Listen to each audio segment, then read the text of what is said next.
প্রিয় বন্ধুরা, আসসালামু আলাইকুম। কেমন আছেন আপনারা সবাই?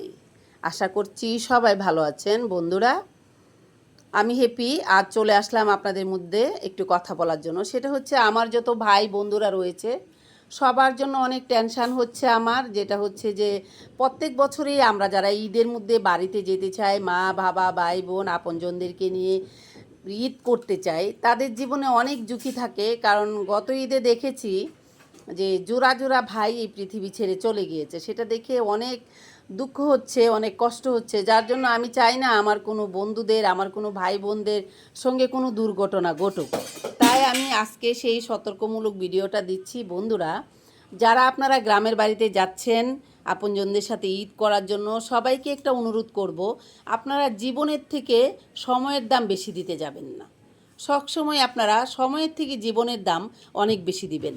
আর সাবধানে বাড়িতে যাওয়ার জন্য সঠিক একটা গাড়ি, সঠিক যানবাহন আপনারা নিজে চিন্তা ভাবনা করে, যেটা দিয়ে আপনারা নিরাপদভাবে বাড়িতে যেতে পারবেন, গন্তব্যস্থলে পৌঁছাতে পারবেন, সেই গাড়িটার টিকিটই আপনারা করবেন, সেই গাড়িতেই আপনারা উঠবেন।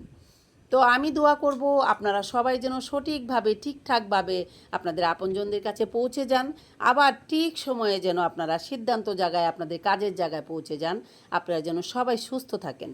আর যারা দেশের বাইরে প্রবাসে যেখানে রয়েছেন, আমাকে দেখছেন, সবাইকে সান্ত্বনা পুরস্কার হিসাবে বলবো, আপনাদের প্রিয়জনদের কথা মনে হলে আপনারা ভিডিও কলে কথা বলে নেবেন।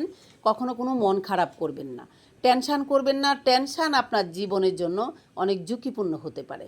তো বন্ধুরা, যে যেখান থেকে আমার কথা শুনছেন, তাদেরকে একটি অনুরোধ করব, সবাই ঈদের মধ্যে একটু সতর্ক থাকবেন, ঠিকঠাক মতো সবাই চলাফেরা করবেন।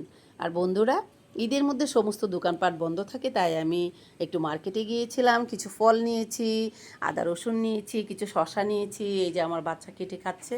আসলে কথা হচ্ছে, যখন আমরা ঈদের মধ্যে বন্ধ থাকে তখন মনে করেন যে একদম তাল নীরব, যেটাকে আমরা গ্রামে বলি বাতাস না থাকে, তাল নীরব। সেরকম ঢাকা শহরে কোনো মানুষই থাকে না, নিরাপত্তা থাকে একদম চিমচাম, কোনো দোকানপাট খোলা থাকে না, তো কিছু পাওয়া যায় না। সেই জন্য আমি গিয়েছিলাম, আমার প্রয়োজনীয় কিছু জিনিসপত্র নিয়েছি, আর হচ্ছে এই ফলগুলো নিয়েছি। বন্ধুরা, আপনারা সবাই ভালো থাকবেন। আপনাদের সবাইকে জানাচ্ছি ঈদের শুভেচ্ছা এবং অগ্রিম ঈদ মোবারক। সবাই ভালো থাকবেন। দেখা হবে অন্য কোনো ভিডিওতে। সেই পর্যন্ত আল্লাহ হাফেজ, টাটা।